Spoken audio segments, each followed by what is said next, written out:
There are actually 3 holidays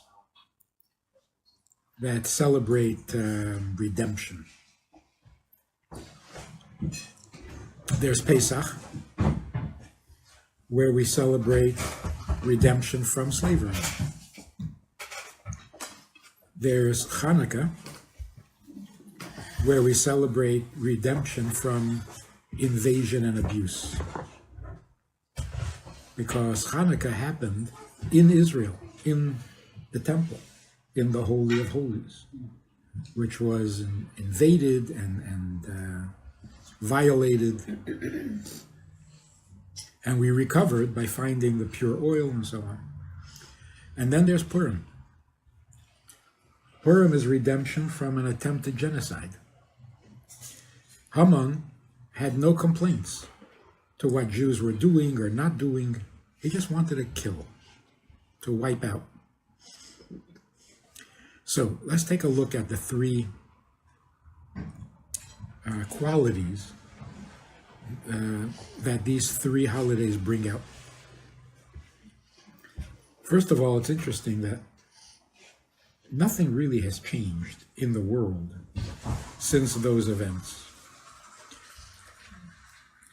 There is nothing that would prevent a country from enslaving a population, particularly Jews.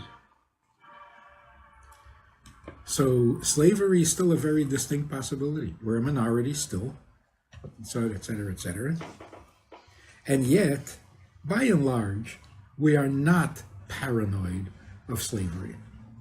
We don't live in fear of being enslaved, although we're not denying that it's possible at any time.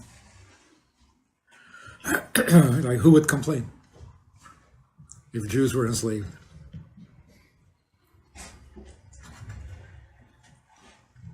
Invasion of Israel, of the holy places, we're being threatened all the time.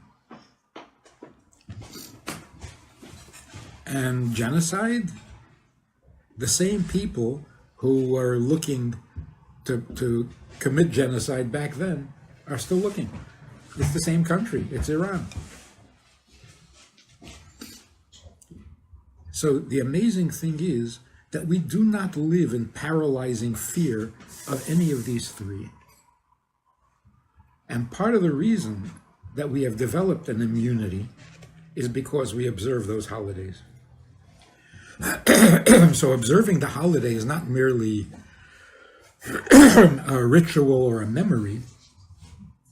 It boosts our immune system and makes us capable of proceeding despite these possibilities.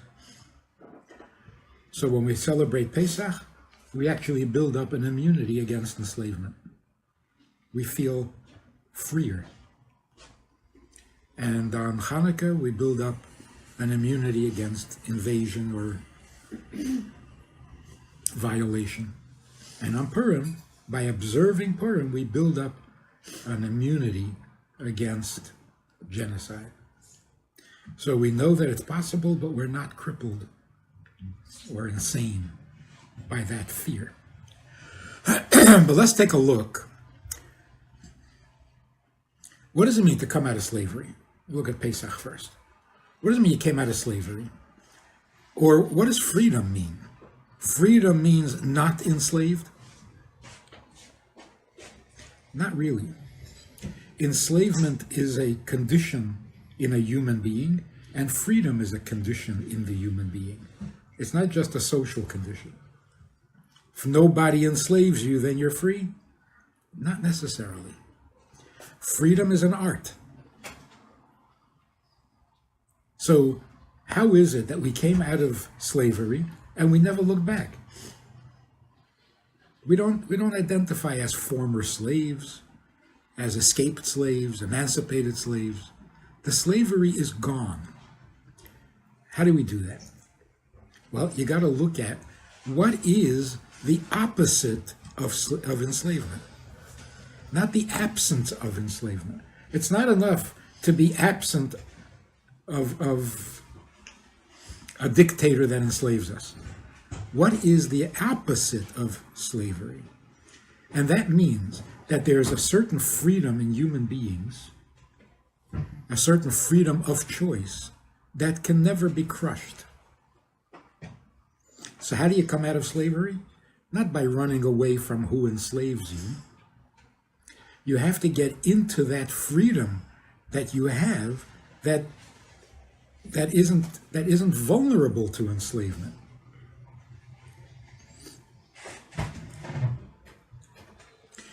Now, much of our freedom of choice can factually be denied.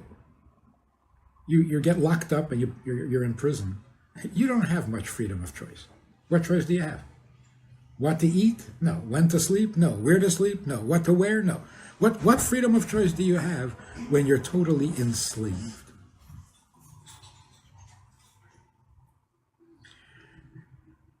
Ideally, you still have the freedom of moral choices. Nobody can take that away. You can make a moral choice. Now, they may prevent you from acting on it, but you made your choice, and there is your freedom. But the one freedom that can never be interfered with is the freedom to put yourself where you choose to be, or in different words, to give yourself an identity. No one can interfere with that. Like, for example, Sharansky was sitting in a Russian jail. All his rights, all his freedom of choice was taken away. More even than in an American prison. The one thing he had total freedom over is he could determine who he is and where he belongs. So sitting in a Russian jail, he thought of himself as an Israeli who belongs in Israel, who's going to Israel. Nobody could change that. Nobody could interfere with that. So the choice of identity is your ultimate freedom, because nothing can interfere with that. It's interesting that when a person passes away and his soul comes to heaven, one of the first questions that the soul, preliminary, before the actual judgment, a preliminary question is, did you look forward to the world being redeemed by Moshiach? That's a strange question. Did I look forward? What's the difference? Ask me what I did, what I didn't do. Did I look forward? Did I yearn for Mashiach? It's a very good question. Because everything else we might have an excuse. No, I didn't do every mitzvah. Well, circumstances took away my freedom of choice, or interfered with my freedom of choice. But what did you yearn for? There are no excuses. You're free to yearn for whatever you want, no matter where you are, no matter how oppressed you are. So, in what merit were our ancestors taken out of Egypt? The Gemara says, because we didn't change our name, Hebrew names, we didn't change our clothing, we didn't dress like Egyptians, and we didn't change our language. We continue to speak Hebrew. Now, none of those are actual mitzvahs. Those are all aspects of identity. We lost everything in Egypt. The enslavement was horrendous. So we could not live the life we wanted to live, but we never gave up our identity. And that saved us. It's not just the merit of it, the strength of it. If you can maintain your identity even in the worst enslavement, you have a certain freedom, even while being enslaved, that they can't take away. And eventually, that freedom will overcome the enslavement, and you will go free. So what is Pesach? Pesach is a time when that freedom that we have is more easily available. We can tap into it because that experience, that event, opened up that capacity that we have. So on Pesach, we sit down, we eat a piece of matzah. You may not realize you're doing a great mitzvah. You just feel like a Jew. Your identity is solid. And that's what it's really all about. So what is the antidote to slavery? Freedom. And freedom is not the absence of enslavement. It's a quality that we need to build and cultivate and increase. You can get more and more free. And on Pesach, it's easier to accomplish. Then there's Chanukah. How did we survive Chanukah? We already had our own country. We were in the promised land. We built the holy temple, the temple that Solomon built. And there was a holy room and there was a holy of holies. And it was invaded. And it was soiled. It was desecrated. How do you survive that? And I can imagine that that must be extremely disheartening. When you're a slave in Egypt, you look forward to leaving Egypt, going home. Whatever your problem is, you figure, if I can just get home, if I can just get to where I belong, I'll be okay. But now we are where we belong, and everything is great.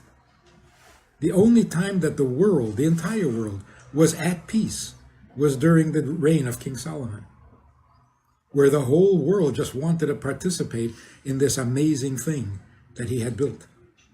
And then all of a sudden, that's invaded? But where do you go? Then what do you look forward to? When you think you've arrived and it doesn't work, that is more devastating than being oppressed by a foreign nation in a foreign country. So Chanukah was a greater devastation than the slavery in Egypt, particularly since Jews had a tradition that the slavery would only last 400 years. And that began with the birth of Yitzchak. So the actual physical enslavement was only 210 years. And in those days, people lived to be 130, 140. So that was not a long time. So they looked forward to the end of the slavery. But if you're already in the promised land and now you're invaded, what hope do you have? So what's going to be good? When will it finally be good? That can be really devastating. So how did we survive that? By finding the pure oil. What is the opposite, the antidote to defilement, to being cheapened or abused or molested? The antidote is that part of you that is so pure that it can't be ruined. Or in different words, the innocence. There's a certain innocence that we have that is not vulnerable. It can't be affected. So the effect of the invasion is only superficial. It's only those parts of us that can be defiled. The Jews, miraculously, and we should be proud of them, refused to use the oil that had been defiled. Like acquiescing, like, okay, fine, so we'll never be perfect again. They refused. They said, there's no way we're going to use the defiled oil to light our menorah, which is to light our lives. They went looking until they found one little cruse of oil, and they said, that's it, this is what we're using. Even though there wasn't enough, logically, there wasn't enough for the menorah. But they said, we're gonna do this. We are going to use the purest of oil, meaning the most innocent part of ourselves. So on Pesach, our freedom was threatened. And freedom is an aspect of the soul that we rediscovered and thereby gained our freedom. Came out of Egypt. Chanukah We were invaded in our most holy of places, but there's an innocence that cannot be defiled, and by rediscovering that innocence, we bounced back from the defilement, and we were at our best again, not damaged goods. Now we come to Purim. Purim is amazing because the holiest day of the year, everybody knows, right? The holiest day of the year? Yom Kippur. Yom Kippur is sometimes called Yom Kippurim, which means a day like Purim. Not quite as holy as Purim. Isn't that amazing? Yom Kippur is almost as holy as Purim. Now, on Yom Kippur, you're not allowed to eat, you're not allowed to carry, you're not allowed to do any kind of work. Everything is forbidden because you have to be pure, holy like an angel. On Purim, not only are you allowed to, you're encouraged. Eat, drink, do whatever you need to do. It is not a holy day in that sense. And yet we're told that Yom Kippur is almost as great as Purim. What happened on Purim? There was a threat of annihilation, of genocide, which means nobody was attacking your freedom or your innocence. They simply didn't want you to exist. Your existence was threatened, unconditionally. Made no difference whether you were religious or not, whether you were politically involved or not. So if your very existence is threatened, what is the antidote? See, the antidote to enslavement is your innate freedom. The antidote to being violated is your innate innocence. What is an antidote to your very existence? If your whole existence is threatened, what do you fight back with? In other words, what do you have that is greater than your existence? Because that's the only way to survive genocide. In simple words, you are vulnerable. How do you survive that? Obviously, you have to have something in yourself that is invulnerable, immortal. What is that? So Haman came along and said, these people are mortal, let's kill them. But it didn't happen because we are not mortal. What does that mean? Where does our immortality come from? And what is it? Now, on Yom Kippur, the objective, the idea is to recognize your own insignificance or mortality and ask God to give you life, because on our own, we're too mortal. So it's not that we're afraid we're going to be punished and killed for our sins. That's a very negative attitude about, popular but negative, about Yom Kippur. The objective on Yom Kippur is to get past yourself, because yourself is mortal. How do you get past yourself? Don't eat, don't drink, don't sleep, don't take a break. Just devote yourself completely to something bigger than yourself. Spend the entire 26 hours in the synagogue relating to God out of yourself, beyond yourself. Beyond yourself, you're not vulnerable. Yourself is vulnerable. Your entire self. But what is beyond yourself is not vulnerable. But how do we get there? By denying ourselves. Denying ourselves food and drink and comfort, and even the comfort of a leather shoe. On Purim, we do the same thing, but not by denying. We do it with joy, not by being overly serious. And what exactly does that look like? If you surrendered all your needs, and this is what religious people do, not necessarily Jewish. Religious people surrender all their needs to God's will. I give up. I'll make no demands. I surrender all my needs. I give them up. So I won't eat, so I won't drink, even if I don't live. But I'm putting myself in your hands, and you decide and you do whatever you think is right. That sound pretty religious? Huh? Some. Putting your life in the hands of a higher power, right? Surrender. So what does that mean? It means I have many needs.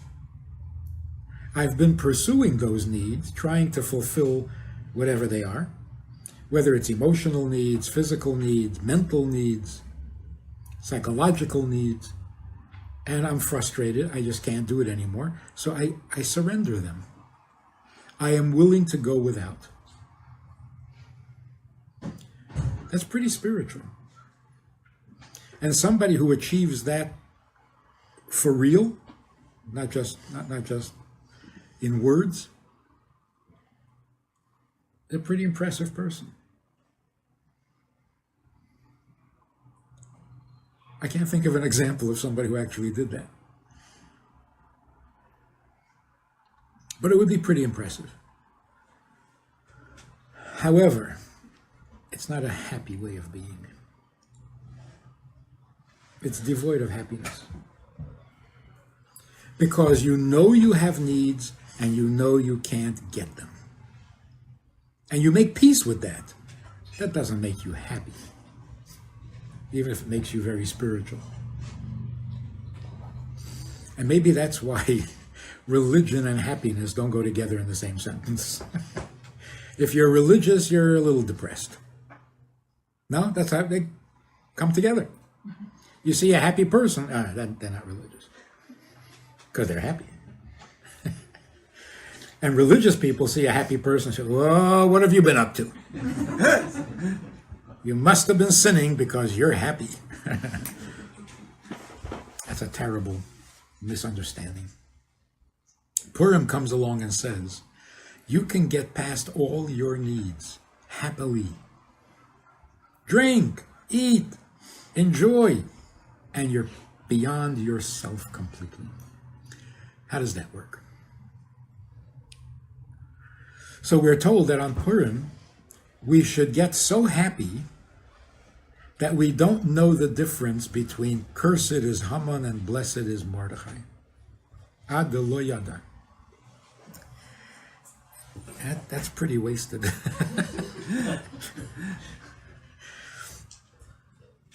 Why is that a virtue? The whole story of Purim is that Mordechai is the good guy, Haman is the bad guy. And how do you celebrate this? By not knowing the difference between... What kind of celebration is this? And where would that lead? If you don't know good guys from bad guys, I can't trust you anymore. You don't know the difference between good and bad. You're not babysitting my kids.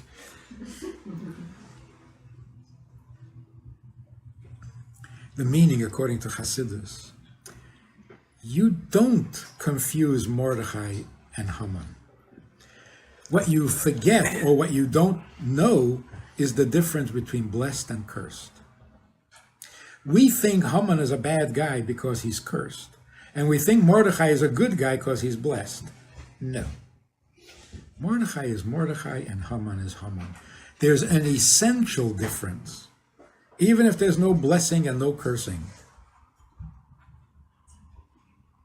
We know where our immunity, where our immortality lies. It doesn't lie in being a good guy or not being a bad guy. It's beyond that. So here's what it looks like in modern language. Most of psychology deals with human needs. If you're depressed, if you're upset, if you're malfunctioning, it's because you have a need that is frustrated, that is unfulfilled, and it is disturbing your whole system, and you can't function. You may not even know that you have this need because it is subconscious, it's very deep, and so on. With therapy, you can discover that need and either give it up or do whatever it takes to fulfill it.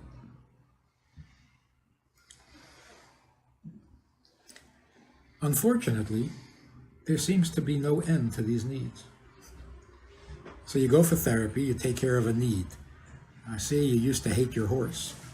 Now you don't hate your horse anymore. You should be all better. Yeah, but now I got another problem.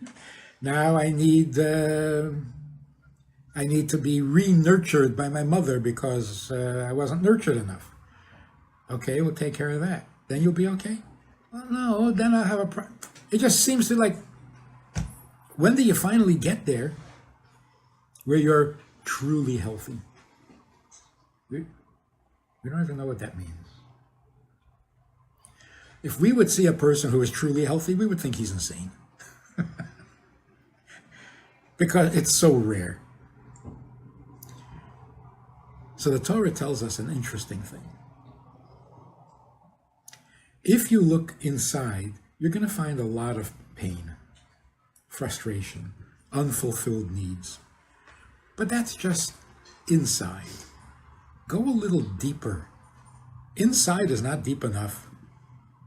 Go a little bit deeper. What will you discover? You will discover that you have no needs at all. You need nothing. Like Alfred E. Newman. What do I need? I don't need anything. There is actually that place in us that really does not need anything. Not material things, not emotional things, not spiritual things. Nothing. Why is that so? Because we were created. We didn't create ourselves. You know what that means? Why didn't I create myself? Why, when I was told I would be created, did I actually resist? None of us wants to be born. So when kids today say, I didn't ask to be born, they're not depressed, they're enlightened. It's so true. So don't run off to the psychiatrist with the kid, just tell him how smart he is. Because I didn't ask to be born either, now that you mention it. And why don't I ask to be born? Because I don't need to. I have no need to be born. And yet here I am. So what does that tell me? It tells me that somebody or something needs me to exist. That's not my need. I don't need anything. I didn't even ask to be born. If I could find that part within me, then I am stronger than me, right? Then I am invulnerable. That is the antidote to genocide. You think you can kill me because I'm mortal? No, I'm not. Why am I not mortal? Because I didn't create myself. I exist because of something beyond me, and you can't kill that, so you can't kill me. That's what happened on Purim. For an entire year, from the time of the decree until it was Purim, the Jews in 127 countries lived by the fact that they have no needs. They didn't ask to be born. This is not about them. This is about a bigger picture, a bigger and therefore you can't kill me. If I had created myself and I was vulnerable or mortal, then you can destroy what I created. But I am not just me. The truest part of me is not me. Because I didn't ask to be born, I don't need to be born, I don't need to be here.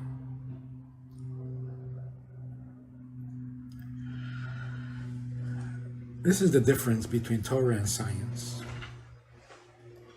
Science examines what is. There are planets. Try to understand, what do they do? What would things be like without this planet or that planet? So you look at what is, and you analyze it, and you examine it, and you experiment with it, until you find out, more or less, what it is and what it's not. All of science is that way. So science is trying to understand what is. It's obviously limited. It's limited to what is. The wisdom of Torah is not about what is. It's about before there was. What existed before creation? Before there were planets, what existed? I'm not talking about God. Before there was a creation, there was a plan for creation, or a desire for creation. And that plan and that desire brought about the creation. So what is the wisdom of Torah? The wisdom of Torah is to tell you what went on before there was. That which existed before there was cannot be destroyed.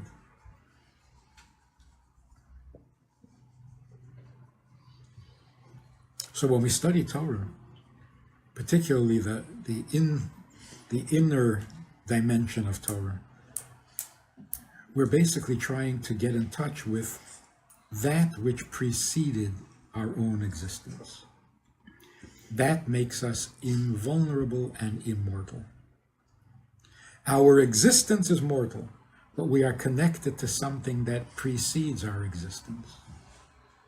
And so we know we will always be here. Actually, we can be reassured that the world, the universe, the planet that we live on, seems to be vulnerable. Because by its nature it is. But by the purpose for which it exists, it will never be destroyed. It's like if you're the principal's kid in school and you're a little weak and meek, you could be bullied. You are eminently a target for bullying. But your father's the principal. Nobody's going to bully you. So we have two sides. What I am is very vulnerable. Why I am, you cannot mess with. So the earth is very vulnerable. But as far as the earth's purpose, it ain't going nowhere. Because the purpose is eternal, which gives the existence of the earth, of the world, an element of eternity. And the same is true with human beings. If it's just me, I'm very vulnerable, tiny. But it's not just me. And this leads us to our conclusion. I think it's beautiful. There are four kingdoms: the mineral, the vegetable, the animal, and the human. And we usually think that the mineral is the lowest form of life, the vegetable is next, and then there's the animal, and then there's the human that is the highest form of life. Because we're intelligent. Actually, lumping all four into one series is a little misleading. What we should say is this. There is the mineral, there is the vegetable, there's the animal. That's one category. And then there's the human being. Completely different category. We're not just a step up. Completely different. And the reason is like this. And this is really almost poetic. What is a mineral? Looking at it from God's perspective. Building block. God said, let there be, and there was. That's a mineral.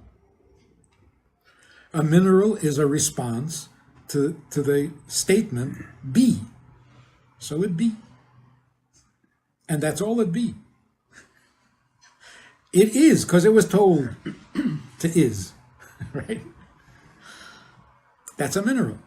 You tell me to be, I be. What else you want me to do? So it doesn't grow, it doesn't blossom, it doesn't move, it doesn't breathe. It's doing what it was told to do.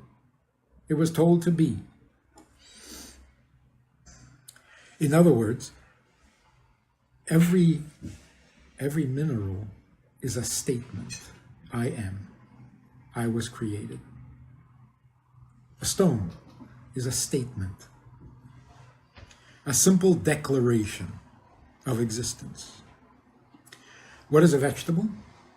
A vegetable is an expression of God's pleasure in creating.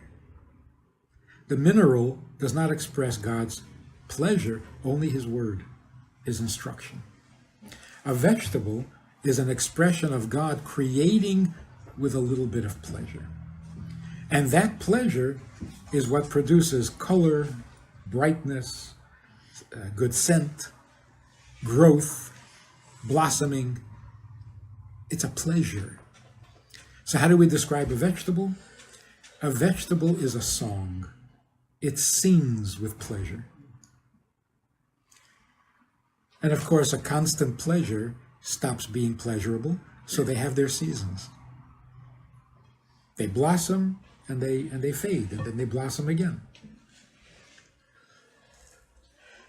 An animal is another existence, but this time the animal is actually greedy for existence. It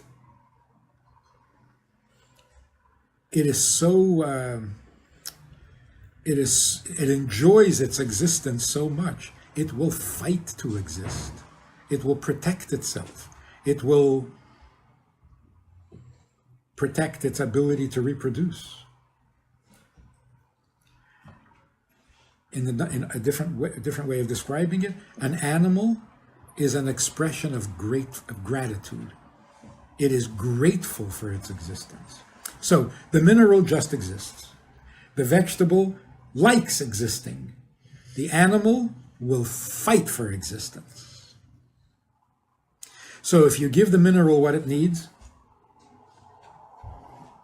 it's happy. You give a vegetable what it needs to be a vegetable, a little water, a little sunshine, happy. You give an animal what it needs, the freedom to roam and reproduce, and that's it, it's happy. Now what is a human being? A human being is a completely different, breaks the mold. The human being, by definition, a human being is never content being human.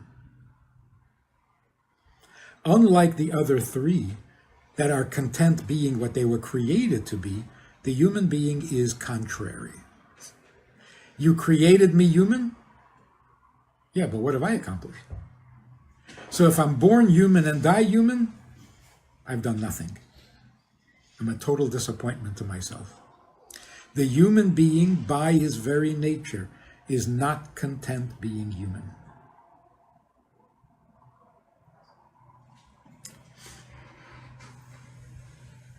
That's not a step up. That's a completely different reality.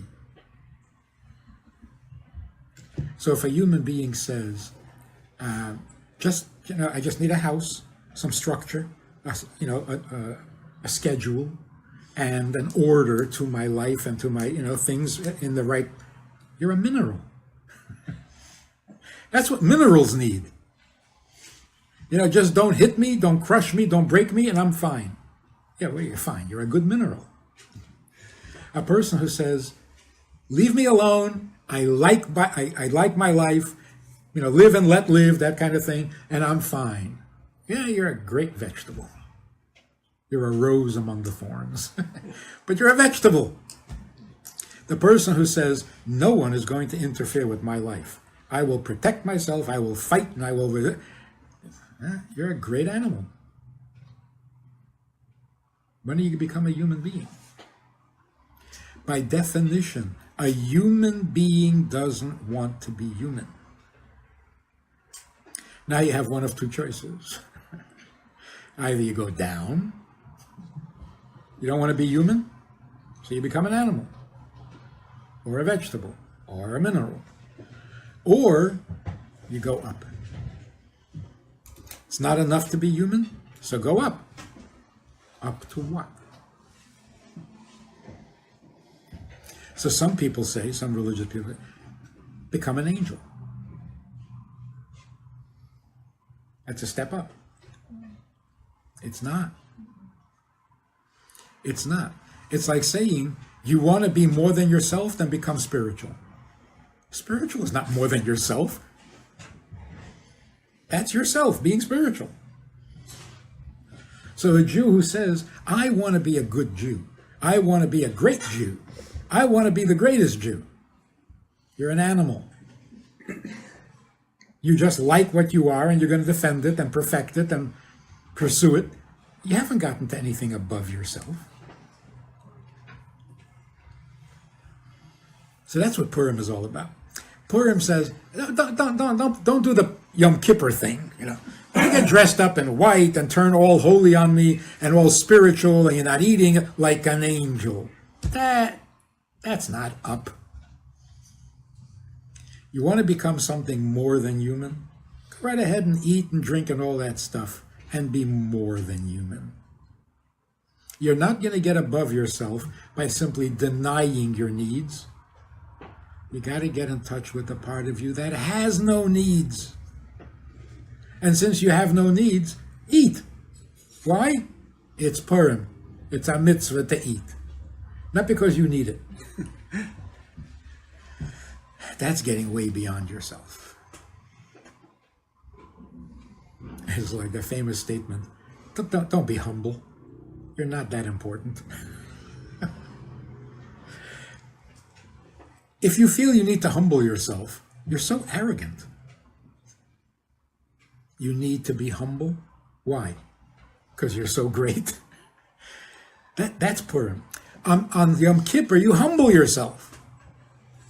And it's good. Once in a while, you got to be humble. But on Purim, it's like, what are you humbling? Who asked you to be humble? We're beyond you and your needs, even your spiritual need to be humble. So that's why on Purim we discovered that there is more to us than us. We actually experience that thing we want to be because we're not content being human. And that's when we received for the first time the title or the description of Yehudi. The first time in the Torah that Jews are described as Yehudim, which is where Jew comes from.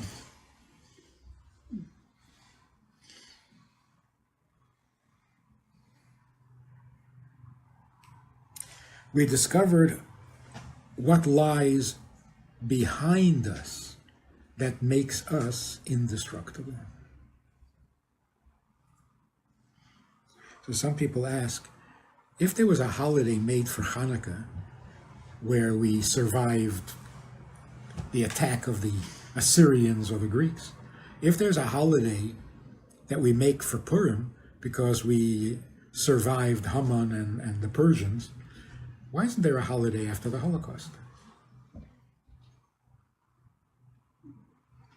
So some people say it's because we haven't recuperated yet. You don't make a holiday out of an event until after you stop bleeding. And with the Holocaust, we're still suffering. So maybe when the suffering finally ends and we recuperate, then we'll make a holiday. But the correct answer is, it's the same holiday. Celebrating Purim is celebrating the Holocaust. Because what does the Holocaust show? You can't kill us. It's more dramatic than Purim. Because in Purim, there was one king who decided to eliminate Jews. In the Holocaust, it was the whole world. The whole world. You know, we thought maybe Switzerland was the exception. No, they just had a different job. Their job was to hold the money. So the whole world decided Jews have to go. Jews are not going. So we don't need another holiday to celebrate the same virtue or the same power. What saved us on Purim saved us in the Holocaust. We are not, as a people, we are not mortal. So, what happens on Purim? On Purim, we have the opportunity, at least for one moment, to actually be fully human, which means not human. Because the essence of a human being is, he doesn't want to be human. He doesn't want to have what he was given. He wants to achieve something. On Purim, we can do that. Purim opens the gate to that quality, the quality that is the opposite of genocide, the opposite of mortality, the part of us that is bigger than us, and therefore us cannot be killed.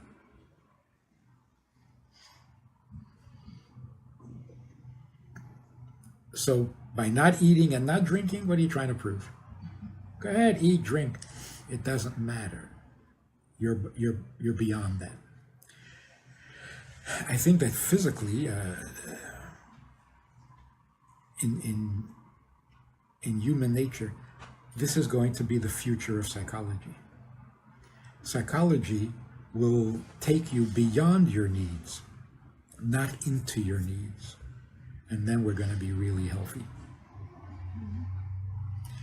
In simple language, if you have a problem and it's bothering you, it's because you haven't gotten past it, not because you haven't fulfilled it. So don't even try to fulfill it. Move past it. You have a problem, you're lonely. You are here to take care of others who are lonely, not to heal your own loneliness. Because you didn't ask to be born. So if you feel lonely, now you know what your job is. Help people who are lonely. If you feel unloved, bingo, there's your job. Find the people who are unloved and help them. Does this sound a little too idealistic? Too selfless? I have a very good analogy. It really is quite compelling. There are people today who are worth $100 billion. I have no idea what that even means. But there is no question in anybody's mind, particularly the guy who is worth $100 billion. There's no doubt in his mind that $100 billion was never meant for him. Because if he lived 1,000 years, he couldn't spend it. So it is so obvious that God can give you something and it's not for you. It can't be for you. Is that only true of money? What if you have a lot of knowledge? It was all meant for you? Obviously not. What if you have a lot of energy? All meant for you? Obviously not. And you go down the list. What is it that you have that was meant for you to keep?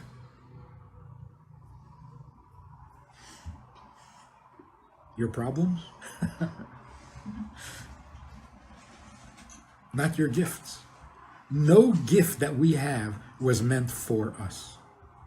Because I didn't even ask to be born. So if you know something,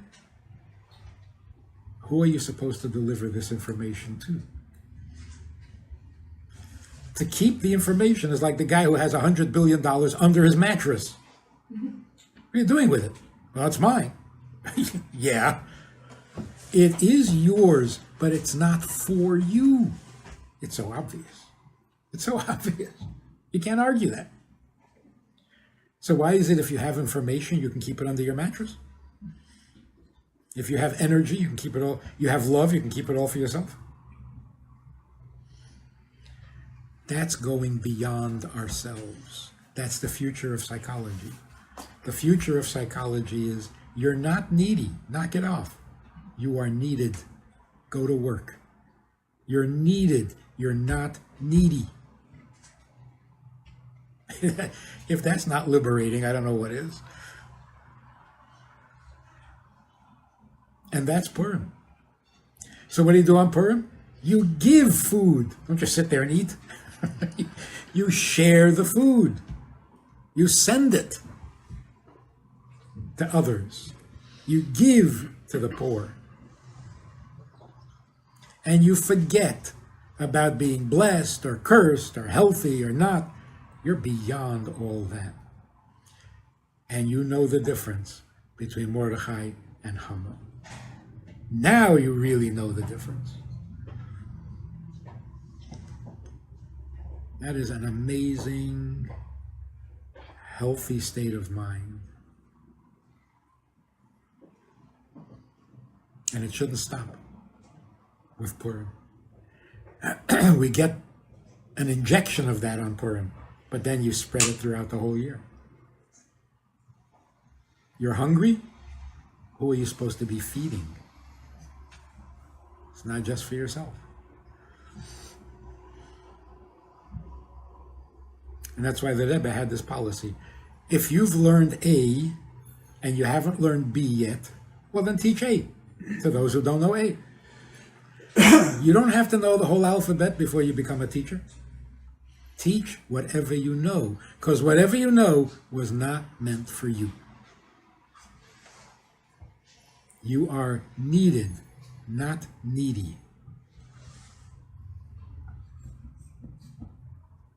The future of psychology.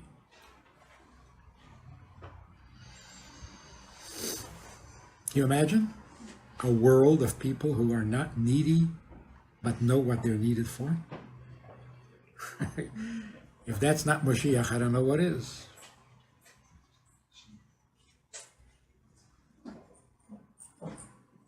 What do you think? I need to listen to the lecture again to get it. We're going to retitle it. It's going to be called The Future of Psychology in a Hamantash. And how do we find it on Facebook? What's the Facebook name, the address? My father's name, or Chabad Edisi. We'll have a link to it. Okay. But if you remember just this little thing, a vegetable is a statement. A mineral is a statement. A vegetable is a song. An animal is praise. And a human being doesn't want to be human. That's a description of nature, if we see it clearly.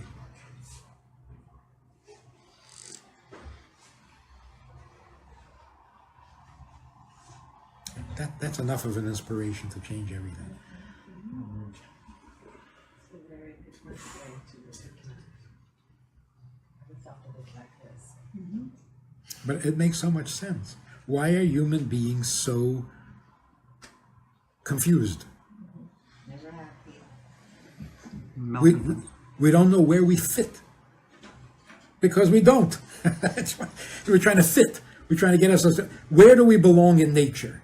So the environmentalist says you don't belong. Get off the planet and it'll be wonderful.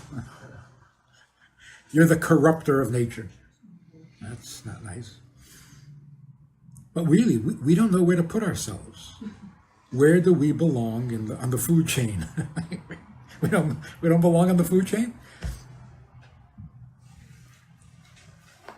So the reason we feel like we don't belong is because we don't belong. We are not content to be what our nature gives us. So until we find something bigger, we're not going to be content. You can blame it on your mother if you want, but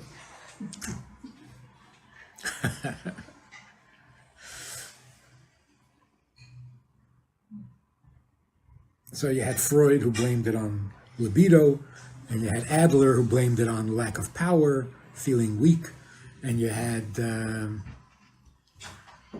Maslow who said you have a hierarchy of needs, and it's also depressing. Like, oh no, so I need that. Oh, I need some of that. And then I need... Never going to be happy. Give it up. And then along came Frankel. Okay, and Frankel comes along and says you have to find meaning. It's not quite far enough. Use AI and Silicon Valley machines fit into that. Artificial Is it intelligence? literal, or is it its own fifth component? Because we are in Silicon Valley. What is AI? Artificial Oh, intelligence, or intelligence. Oh, okay. half bionic, half human, putting big chips in the brain. It fits very well. It's basically saying all these needs you think you have, a machine can do them. Get beyond that. So even intelligence, is that it? You exist to be intelligent? A chip can do a better job. You must have some other purpose. Get beyond it.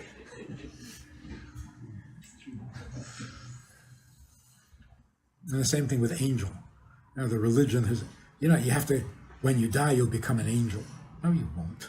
You don't go down, you go up.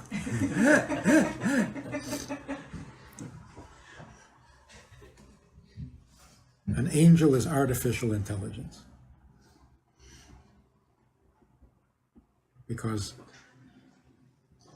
their intelligence is instinctive, not acquired. They can't learn. They know what they know, and they know a lot. More than the human being. But it's just an artificial intelligence. The angel of kindness is kindness. That's all it is. It's instinctive. It's not a complete composition of talents, of emotions, of intelligence. It's just a one-dimensional creature. You could call it artificial. And it's impressive. I mean, the angel of kindness, infinite kindness. But that's all. The angel of judgment, infinite judgment. Awesome. But that's all it is. It's a judgment. So we don't go from being human to being an angel. That's not progress. You go from being human to being godly in the service of God. And what does that make you? It doesn't make you anything. It serves Him.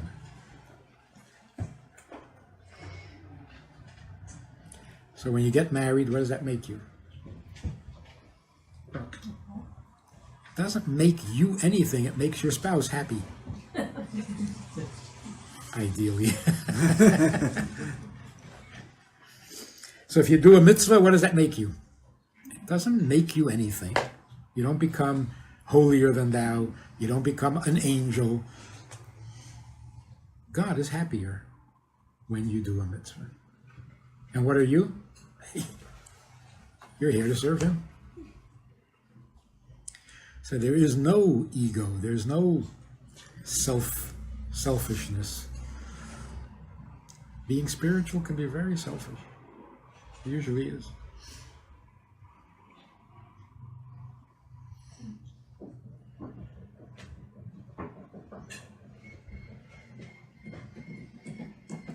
So if somebody comes to you and says, you really should light Shabbos candles, your only question should be, really? That makes God happy? That's your only question. This woman was at our program and she said, I really would like to start using the mikveh, but if I start using mikveh, what will I become?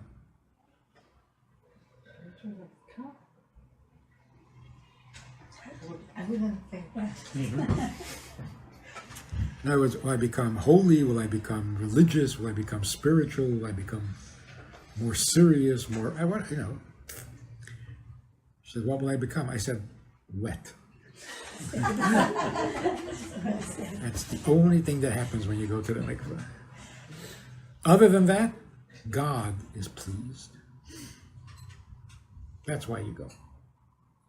If it doesn't please him, I'm not doing it.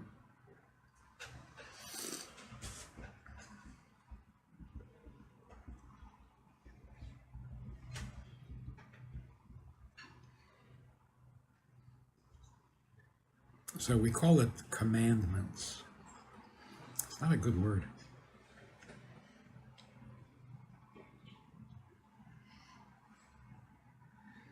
Of course, his wish is our command. That's cute. But it really shouldn't be called commandments. God is telling us what pleases him and what doesn't. So now we know. Where is that a commandment?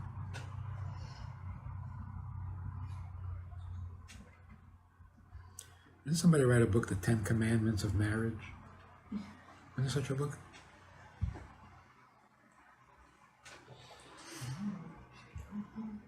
It's more like 11. As long as that extra little commas down there. 11 Commandments. Yeah, how it goes. Can you imagine marriage with its commandments? That's disturbed.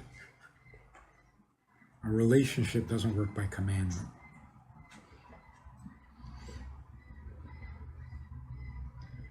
A relationship works when you're feeling needed and find pleasure in that.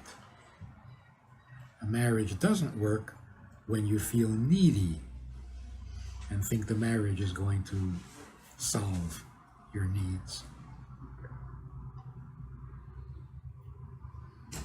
So here's the punchline.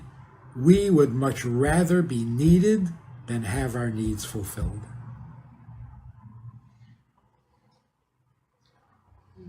Because the only thing that a human being really needs is to know what he's needed for. To be more than me, to be more than human. All the other needs, we didn't ask to be born.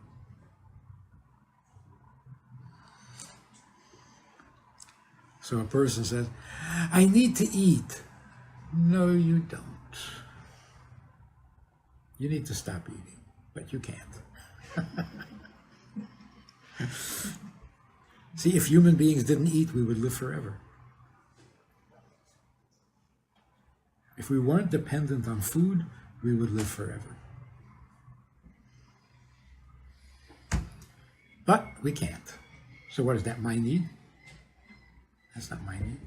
It was not my idea. If I created myself, I would not need to eat or sleep. But I didn't create myself, so who needs me to eat? Well, whoever designed me. But I don't like it. I'm taking no blame for it.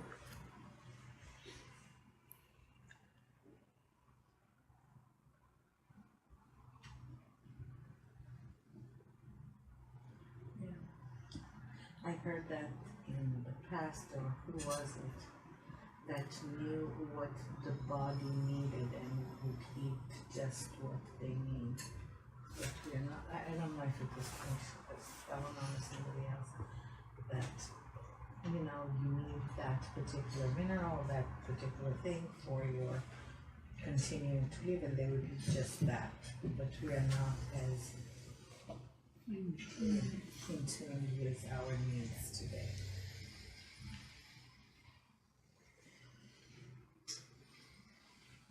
God created us with an appetite, not just hunger.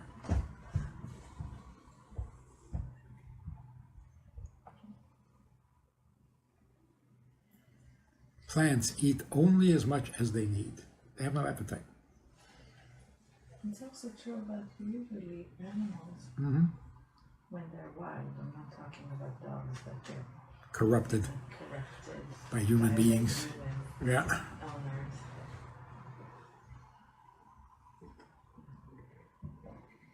You know the first commandment in history?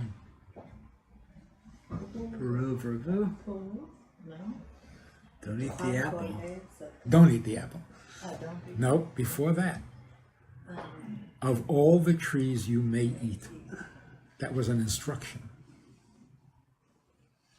There are fruits on those trees, and I need you to eat them. They're not there for nothing. But this tree, don't eat from. Is that considered one of the Taryag mitzvot? No. No, that's just like a prerequisite for all the mitzvot. First, eat. See, if God had not said eat, they would never. Don't just help yourself to food you didn't create. So if God hadn't said, of all the trees you may eat, they would starve. Because until you're given permission, what do you mean you're going to go ahead and eat?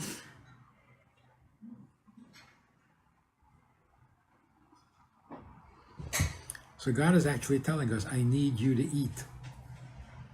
Not just the minimum. That's why we have appetite.